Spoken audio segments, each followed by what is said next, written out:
Hey, what's going on? You know who it is. You know what it is. All right, you guys, peep game. I want y'all to hear something. I found this very interesting, what I heard, in particularly with this particular panel, and what was said and how this was broken down. You know, um, it's just amazing that for the most part, when you a black man, you can't have a civil conversation. And when we try to explain to women what the problem is and what possibly the problem could be and how to resolve something, it just falls on, just falls on a deaf person's ear. Like they just go tone deaf and just don't want to hear this. Or they go full fledged Stevie Wonder and can't see what the problem is. So I'm going to let you hear this and then I'm going to break this down and then I'm going to close out the video. So check this out. You know what this I'm not reminds the me of? majority of the men that y'all seek. This reminds me of a meme. It was a meme of a girl in high school, a girl and a guy in high How you school. gonna shame Hold me? on, I'm not shaming you. I'm actually, I'm about to bring you full circle. I got your back. Watch this. In the meme, they were in high school. When the nerd came up to the girl in high school, she was like, no, I don't want you. And then once she became a baby mama, he was a CEO executive and all that. And she's like, hey, you remember me? He said, no, I don't want you. I be feeling like, respectfully, y'all is the grown-up versions of the that got hurt in high school while we was out with the drug dealers. Let me tell you something. We were victims then making horrible-ass decisions with grown-ass niggas preying on us. Y'all gotta let that shit go.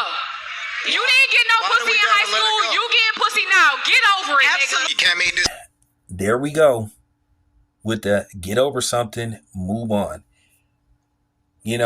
This is a typical shaming tactic when particularly it comes to black men. We are never supposed to have an opinion. We're never supposed to be bothered by anything.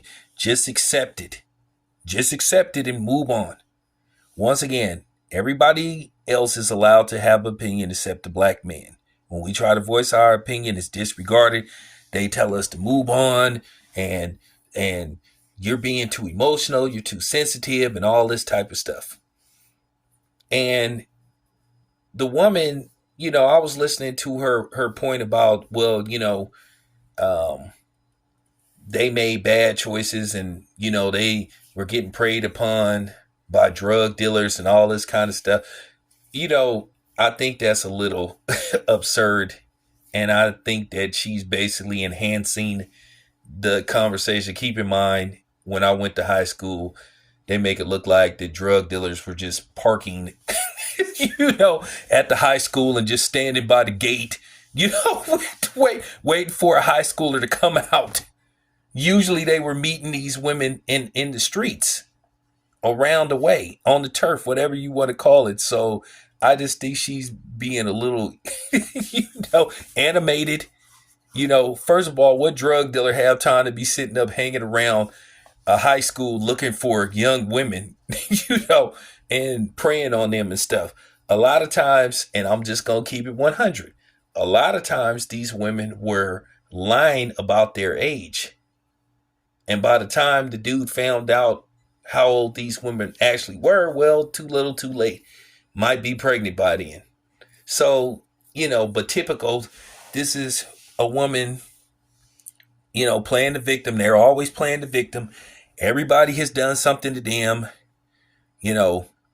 and they should be forgiven or you just should ignore them. But us, when it pertains to us, here basically at the same time, she's saying they're allowed to make a mistake, but then we're not. We just need to move on. At the end of the day, in high school, when I was approaching you and saying hi to you, you were frowning at me because you had a quote unquote baller. Okay, so I didn't meet your standards. So now, 20 something years later, all of a sudden I meet your standards, or should I say my bank account meets your standards. So now you have 5 kids by 5 different men. Oh, now all of a sudden I'm good enough for you. No, I don't have to get over nothing because you say so. At the end of the day, that might have been your chance then. So now all of a sudden I'm supposed to lower my standards. And that's this thing. This is a typical shaming tactic with black men.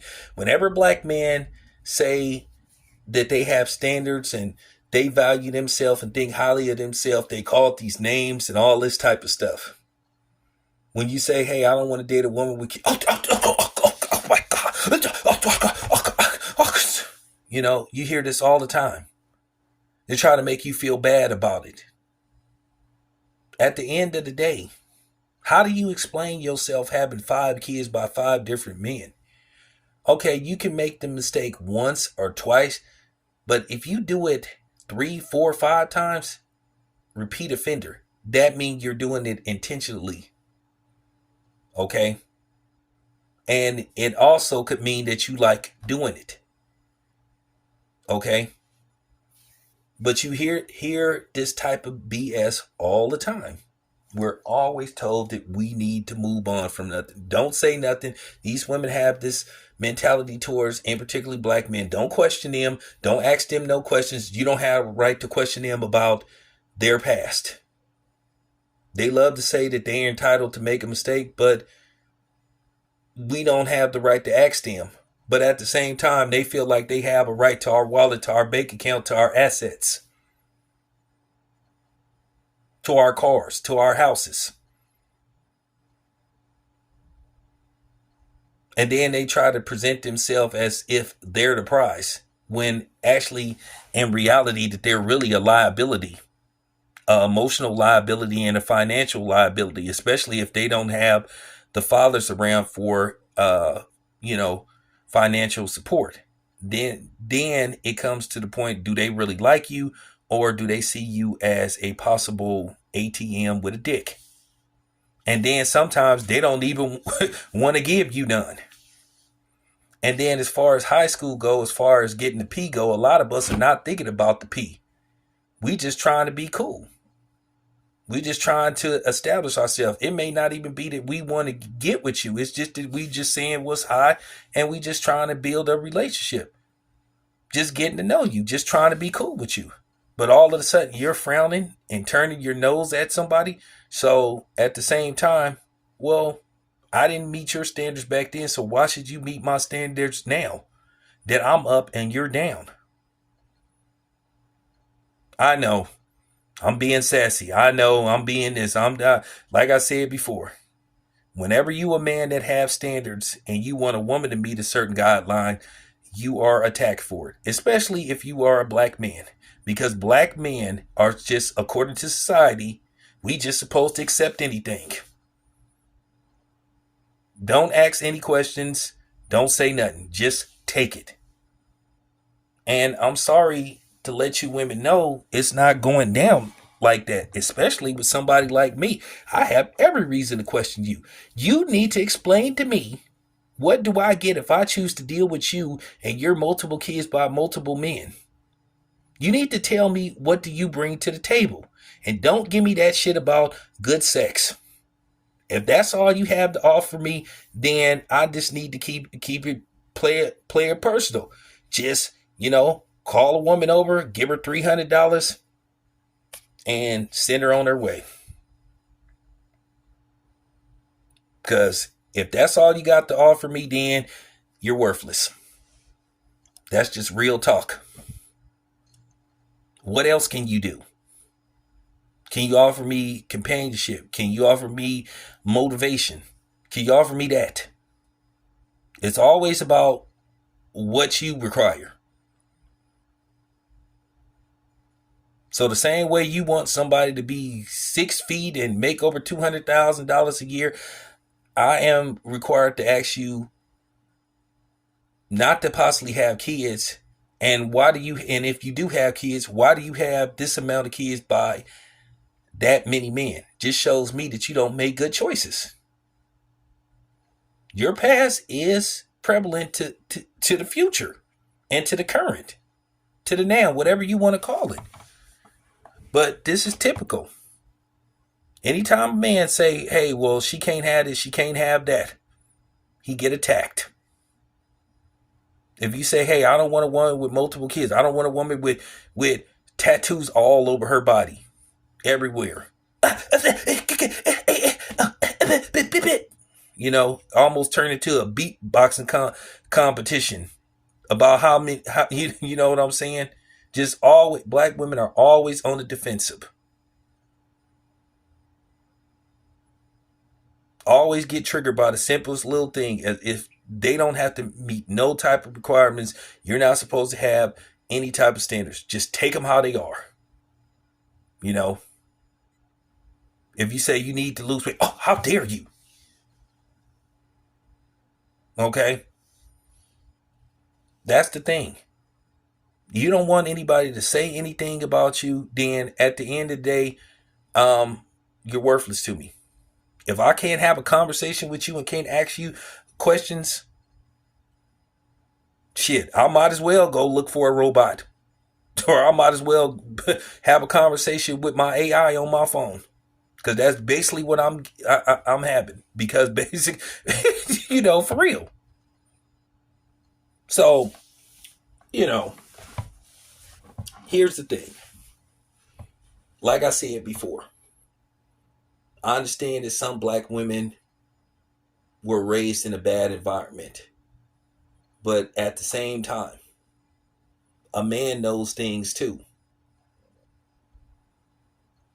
If you feel like a man can't tell you nothing, you don't have to listen to a man, you don't have to respect a man, then what do you want a man for then? Okay? We just supposed to be there, huh? Okay? Maybe you require a robot. You might as well get you a robot because you definitely don't want no man. So, with that being said, I just felt that very interesting. The lady was really being a little extra, for real, because, like I said, drug dealers don't hang around high schools and stuff. You know, praying, looking to meet girls, as they're walking out, when school ends. In all likelihood, you probably met the dude around the way. So I'm just, basically blowing up what she was saying. But once again, no accountability. I'm going to say this to y'all, and particularly y'all black women. Back in the day from yesteryear, why were you listening to the auntie? I'm talking about the auntie that's been on welfare all her life, ain't had a man since Second Time Around by Shalimar was a new release. And that came out like in 79. So why would you take advice on how to get a man? And you ain't seen her with a man, or she ain't had a man since the 70s, and then she might be an undercover bulldagger. Once again, if you don't want a man to say nothing to you or question you about anything, it says a lot about you. You're not a good companion. Sometimes you have to be a listener as well as a talker. Conversation goes a long way. So there you have it. That's all I have to say about that. It's your boy Tam. I'm out.